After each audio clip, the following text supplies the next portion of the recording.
kerja saya itu hanya kalau ada undangan pesta. Setiap kali ada acara pesta atau acara pertemuan, karena saya juga businesswoman, oke? Saya bukan perempuan jalanan. Saya perempuan businesswoman di tim. Oke, saya hanya bilang itu. Saya berbisnis, saya kontraktor. Saya bisnis, saya kontrak dengan government. Saya punya kontraktor itu bekerja dalam bidang jalan, jualan tol, sekalian bangun listrik masuk desa. Ini kehidupan saya di Timor Leste, oke?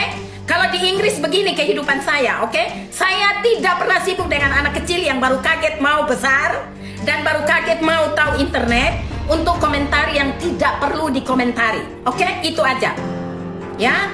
Dan saya suka terima orang di rumah saya. Orang kalau ketuk pintu rumah saya buka, oke? Dia tidak punya tempat untuk tinggal, dia selalu tinggal di rumah saya, tidur. Oke, makan juga saya yang tanggung, minum, mandi, semua. Dari Timor Leste kehidupan saya begitu, karena saya punya kendaraan. Ex suami saya, mereka punya bisnis perhotelan di Timor Leste.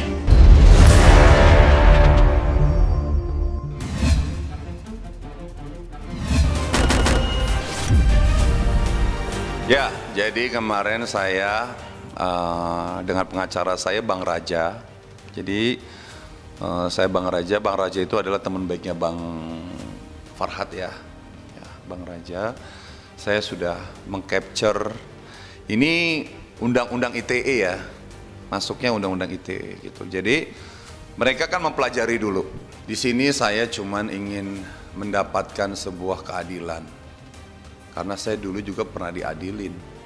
Ya kan, dulu saya dianggap salah, ya memang karena salah, ya saya harus terima gitu. Nah di sini kan saya merasa dizolimin, perkara yang udah selesai kok dia upload begitu, ya kan, itu kan nggak boleh. Apalagi dia mengupload BAP, itu rahasia negara. Walaupun BAP itu sudah ada di di mana-mana gitu kan. Kalau ini kan dia dengan sengaja di akunnya dia mengupload itu, ya dia harus bertanggung jawab. Hei Dewi Persik, kamu itu udah mantannya ini King Ipul. Jadi nggak usah lagi ngomong-ngomong masa lalu, lu mau pamer-pamerin, itu udah rahasia umum. Tanpa kau sebar-sebarin buruknya, Bang Ipul sudah menebus keburukan itu dengan hukuman dan sudah dijalani. Sekarang Kang Ipul adalah manusia yang normal kembali, yang sudah dibina dari lapas, dan dia lagi menikmati kebahagiaan telah menempuh. Sedangkan kalian mungkin selama ini belum terungkap dosa kalian, belum merasakan lagi penjara yang pedih, dan kalian hina-hina lagi. Dewi pernah di penjara ya? Nah, 3 bulan. dulu pernah di penjara juga nggak dihina-hina sama Kang Ipul? Gue kecewa banget. Gara-gara ini kamu jadi diungkit masalah. Iya, jadi diungkit. Sebenarnya diungkit juga kagak nyambung ya, kagak nyambung. Kalau diungkit kagak nyambung. Gua sama Dewi berakhir rumah tangga 2009, ya. Gue punya kasus setelah gue punya istri gue yang kedua meninggal, baru gue ada kasus lain. Jadi ini manusia ini dia udah kehabisan senjata. Dia menyangkut pautkan dengan kasus 2016 gitu loh. Jangankan mantan suami ya, tetangga sebelah rumah aja kalau kita buka aibnya pasti marah, kan gitu aja. Itu simpel, jadi itu logis gitu. Tidak ada orang yang bersedia untuk mengekspos sisi buruk dirinya secara sengaja. Jadi kalau kita bicara tentang manusia, dia punya 4 jendela. Nah, ada yang disebut dengan hidden window. Nah, jendela tersembunyi ini memang sengaja disimpan setiap orang. Ya, di dalamnya ada dosa-dosa misalnya ya, aib-aib, perilaku-perilaku yang tidak mau diketahui orang, dan itu sangat wajar. Nah, ketika ada orang lain yang kemudian membuka jendela itu tanpa izin dan tanpa kesepakatan, ya sudah pasti orang tersebut akan terganggu. Dan ini bukan hanya satu pihak, tapi kedua belah pihak saling membuka jendela tersebut yang akibatnya justru memperkeruh gitu kalau bagi saya.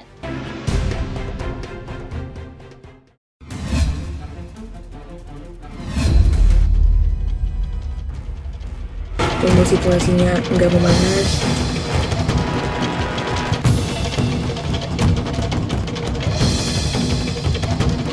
Karena kalau api dilawan api itu berapi-api terus, nggak bisa, aku males makanya.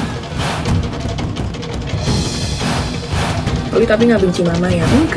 Enggak, aku mah nggak pernah benci mama aku sendiri.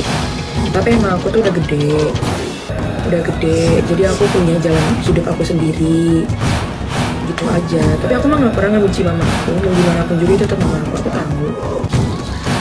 Kalau nggak ada dia di dunia ini juga aku nggak akan lahir, aku tahu. Tapi emang aku sekarang itu lagi pengen fokus sekolah aja, lagi pengen fokus sama masa depan aku aja. Masa depan aku sekarang yang aku pentingin. Karena kan aku makin kesini kan makin besar kan, makin besar. Jadi aku pengen fokus sama masa depan aku. Kalau dibilang hubungannya membaik, ini lagi diusahakan. Kalau ditanya persentasenya sampai mana, masih goib bro. Karena kan jaraknya masih jauh. Tadi ada masanya gue bisa masuk ngomong sama Laura, tapi somehow sekarang saya nggak bisa ngomong. Biar bagaimanapun dia kan anak gue ya. Suatu saat dia pasti akan cari gue. Siapa yang akan membantu kehidupannya dia kalau bukan ibunya? Ya, walaupun gue disakiti, tapi gue tidak akan menyerang yang namanya darah daging sendiri. Nangis gue 3 hari. Gue nangis, gue nggak tidur 3 hari. Gitu. Bikin kakak. Iya, iyalah mikirin anak gue lah, gila anak 9. Gue itu lahir normal, itu Loli. Jadi kalau gue ingat-ingat tuh sakitnya tuh berasa gitu sampai sekarang. Karena lahiran normal tuh nggak kayak sesar ya. Kalau sesar itu kan lu tinggal disuntik, masuk ruang operasi gitu. Loli itu gue lahirin tuh secara normal gitu. Jadi setiap pembukaan 1, 2, 3, 4, 5 gitu tuh rasa sakit itu luar biasa gitu. Dan alhamdulillah waktu lahiran Loli gue masih didampingi sama mantan suami, gak kayak yang kedua ketiga ini. Jadi kalau dibilang sempat nangis sampai sekarang pun kalau gue mikirin itu gue kayak apa ya kekurangan gue gitu, apa ya dosa gue gitu, kok anakku gitu ya gitu. Tapi ya itulah namanya hidup ya, kan nggak pernah tahu depannya kayak gimana. Tapi gimana pun anak gue, ya dia tetap anak gue gitu. Suatu saat dia pasti akan cari gue gitu. Karena sebetulnya itu anak tahu seberapa sayangnya dan care-nya. Mungkin karena dikekang jadi berontak gitu kan. Gue nggak tahu, gue cuma pengen menjaga apa yang masih bisa gue jaga gitu. Gue nggak mau anak gue kelak nanti ketika punya suami dapat lakukan hal yang sama seperti ibunya. Gue nggak mau kayak gitu. Makanya setiap dia pacaran atau dia punya pacar gitu, gue tuh selalu pengen sini mana pacarnya. Mau pergi nonton gitu kan, pernah sekali dibebasin, pergi nonton, oke, pulang jam 1. Gue sampai nggak tidur, gue gemeter, kemana anak gue gitu kan. Nah dari situlah gue sudah tidak bisa membebaskan anak gue yang perempuan. Tuh, makanya yang dia bilang aku dikekang, aku nggak boleh pergi pacaran, aku nggak bisa main sama teman-teman aku. Ya memang betul. Hal-hal yang berhubungan dengan anak, kalau dia ngebahas anak pasti dia mellow lah, lembut ya.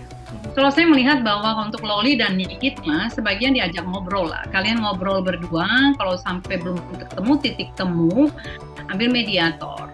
Kalau bicara ada di London, di sana ada psikolog gitu ya, yang biasanya di tempat kuliah itu diberikan secara gratis. Manfaatkan itu untuk menjadi mediator di antara kalian berdua. Karena kalau tidak dimanfaatkan, relasi akan semakin rusak, komunikasi nggak bisa jalan, malah nanti buyar semua. Kalau memang sudah tidak bisa sekolah di sana dan tidak bisa lagi punya komunikasi yang baik, sebaiknya dibawa pulang dulu, diajak ngobrol dulu kali ya, sampai dapat kesepakatan antara mamanya sama anaknya.